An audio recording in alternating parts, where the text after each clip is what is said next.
ಬೇಸರದಿಂದಲೇ ಈ ಬುಲೆಟಿನನ್ನು ಶುರು ಮಾಡಿದಿರುವಂಥದ್ದು. ಯಾಕಂದರೆ ಕೆಲವೊಂದು ಇಲಾಖೆಗಳಲ್ಲಿ ದಕ್ಷರು ಪ್ರಾಮಾಣಿಕರ ಸಂಖ್ಯೆ ಬಹಳಷ್ಟು ಕೊರತೆ ಇದೆ, ಹುಡುಕಬೇಕು ಅಂತ ಒಂದು ಸ್ಥಿತಿ ಇದೆ. ಅಂಥದ್ರಲ್ಲಿ ಬಹಳ ದಕ್ಷ ಪ್ರಾಮಾಣಿಕ ಅನಿಸ್ಕೊಂಡಂಥ ಒಬ್ಬ ಧೀಮಂತ ಪೊಲೀಸ್ ಅಧಿಕಾರಿ ಇವತ್ತು ನಮ್ಮ ಜೊತೆಗಿಲ್ಲ. ಒಂದು ಲೆಕ್ಕದಲ್ಲಿ ಪೊಲೀಸ್ ಇಲಾಖೆಯ ನಕ್ಷತ್ರವೇ ಕಳಚಿ ಬಿತ್ತು.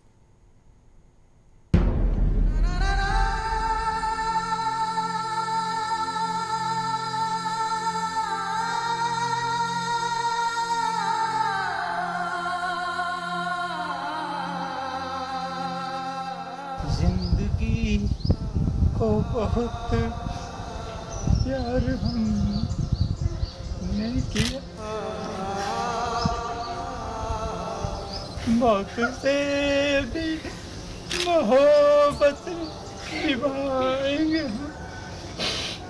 जिंदगी को बहुत प्यार हमने दिया,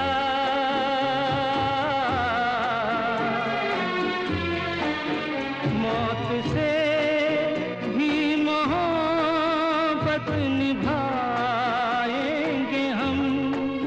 रोते रोते जमाने में आए मगर हंसते हंसते जमाने से जाएंगे।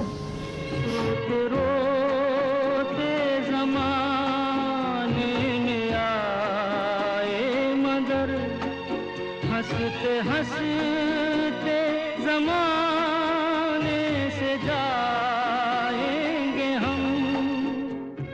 ಮೌನವಾಗಿ ಮಲಗಿದ ಕೆಚ್ಚೆದೆಯ ಖಾಕಿ ತಮ್ಮ ಪಾಲಿಗೆ ಬಾಸ್ ಅಷ್ಟೇ ಅಲ್ಲ, ಗುರು, ಅಣ್ಣ, ಹಿತೈಷಿಯನ್ನ ಕಳೆದುಕೊಂಡ ನೋವು.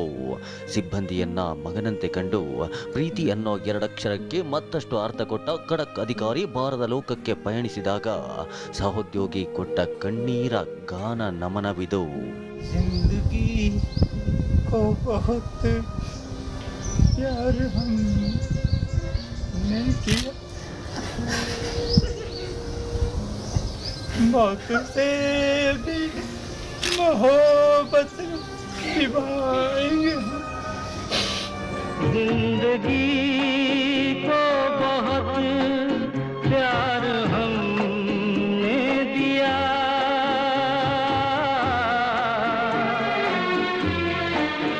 मौत से भी मोहब्बत निभाएंगे हम।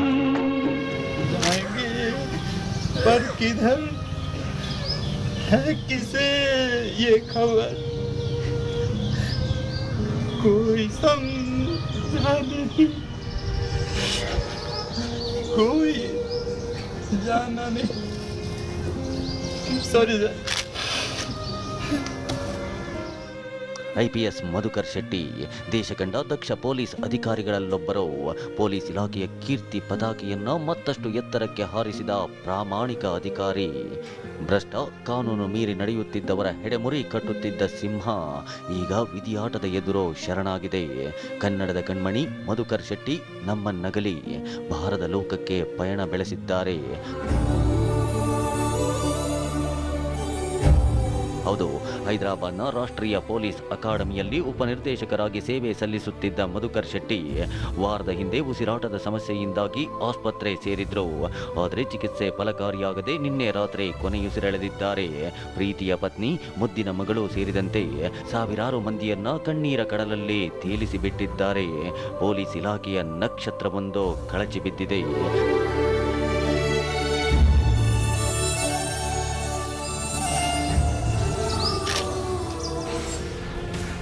ಅಗಲಿದ ಗೆಳೆಯನಿಗೆ ಮಿತ್ರನ ಗಾನ ನಮನ. ಹೈದರಾಬಾದ್ನಲ್ಲಿರೋ ಮಧುಕರ್ ನಿವಾಸದಲ್ಲಿ ಪೊಲೀಸ್ ಅಧಿಕಾರಿಗಳು ತಮ್ಮ ಸಹೋದ್ಯೋಗಿಗೆ ಅಂತಿಮ ನಮನ ಸಲ್ಲಿಸಿದ್ರು. ಈ ವೇಳೆ IPS ಅಧಿಕಾರಿ ಪವನ್ ಕುಮಾರ್ ಕಣ್ಣೀರಿಡುತ್ತಲೇ ಮಧುಕರ್ ಶೆಟ್ಟಿ ಅವರ ಇಷ್ಟವಾದ ಹಾಡು ಹಾಡಿ ಅಗಲಿದ ಗೆಳೆಯನಿಗೆ ನಮನ ಸಲ್ಲಿಸಿದ್ರು. जिंदगी को बहुत प्यार हमने किया, मौत से भी मोहब्बत निभाएंगे। जाएंगे पर किधर है किसे ये खबर, कोई समझ जाने कोई जाना नहीं। Sorry sir.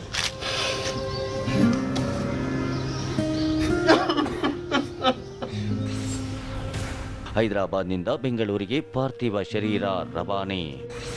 ಹೈದರಾಬಾದ್ನಿಂದ ವಿಶೇಷ ವಿಮಾನದ ಮೂಲಕ ಮಧುಕರ್ ಶೆಟ್ಟಿ ಪಾರ್ಥಿವ ಶರೀರವನ್ನು ಬೆಂಗಳೂರಿಗೆ ತರಲಾಯಿತು. ಯಲಹಂಕ ಪೊಲೀಸ್ ತರಬೇತಿ ಕೇಂದ್ರದ ಮೈದಾನದಲ್ಲಿ ಅಂತಿಮ ದರ್ಶನಕ್ಕೆ ವ್ಯವಸ್ಥೆ ಮಾಡಲಾಗಿತ್ತು. ಗೃಹ ಸಚಿವ ಎಂಬಿ ಪಾಟೀಲ್, ಸಚಿವ ಡಿಕೆ ಶಿವಕುಮಾರ್ ಸೇರಿದಂತೆ ರಾಜಕೀಯ ಕ್ಷೇತ್ರದ ಗಣ್ಯರು, ಪೊಲೀಸ್ ಅಧಿಕಾರಿಗಳು, ಮಧುಕರ್ ಶೆಟ್ಟಿ ಸ್ನೇಹಿತರು ಸೇರಿದಂತೆ ಹಲವಾರು ಮಂದಿ ಅಂತಿಮ ದರ್ಶನ ಪಡೆದರು. ದಕ್ಷ ಅಧಿಕಾರಿಯ ನಿಧನಕ್ಕೆ ಸಂತಾಪ ಸೂಚಿಸಿದರು.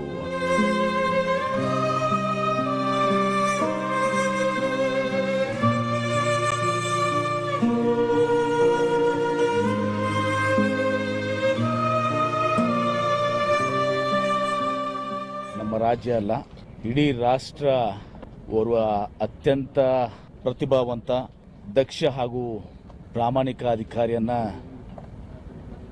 ಈ ದೇಶ ಕಳೆದುಕೊಂಡ್ರೆ ತಪ್ಪಾಗಲಿಲ್ಲ. ಅದು ಕರ್ನಾಟಕ ಪೊಲೀಸ್ನು ತುಂಬ ದೊಡ್ಡ ಲಾಸ್ ಇದು. ಇದು ಮಾಡೋಕ್ಕೆ ಆಗೋದಿಲ್ಲ. Cannot be fulfilled. My heart goes out to his family. Give them the strength to bear this great loss. ಇನ್ನು ಬೆಂಗಳೂರಿನಲ್ಲಿ ಸಾರ್ವಜನಿಕ ದರ್ಶನದ ಬಳಿಕ ರಾತ್ರಿ ಮಧುಕರ್ ಶೆಟ್ಟಿ ಪಾರ್ಥಿವ ಶರೀರವನ್ನ ಮಂಗಳೂರಿಗೆ ಕೊಂಡೊಯ್ಯಲಾಯಿತು. ನಾಳೆ ಬೆಳಗ್ಗೆ ಹುಟ್ಟೂರಿನಲ್ಲಿ ಮಧುಕರ್ ಶೆಟ್ಟಿ ಅಂತ್ಯ ಸಂಸ್ಕಾರ. ಮಧುಕರ್ ಶೆಟ್ಟಿ ನಿಧನದಿಂದ ಹುಟ್ಟೂರು, ಉಡುಪಿ ಜಿಲ್ಲೆಯಲ್ಲಂತೂ ಅಕ್ಷರಶಃ ಸೂತಕದ ಛಾಯೆ ಆವರಿಸಿದೆ. ಮಧುಕರ್ ಬಂಧು ಬಾಂಧವರ ಆಕ್ರಂದನ ಮುಗಿಲು ಮುಟ್ಟಿದೆ. ನಾಳೆ ಬೆಳಗ್ಗೆ ಉಡುಪಿಯ ಯಡಾಡಿ ಫಾರ್ಮ್ ಹೌಸ್ನಲ್ಲಿ ಸಕಲ ಸರ್ಕಾರಿ ಗೌರವಗಳೊಂದಿಗೆ ಕನ್ನಡದ ಕಣ್ಮಣಿ ಮಧುಕರ್ ಶೆಟ್ಟಿ ಅಂತ್ಯ ಸಂಸ್ಕಾರ ನೆರವೇರಲಿದೆ. Bureau report, TV9.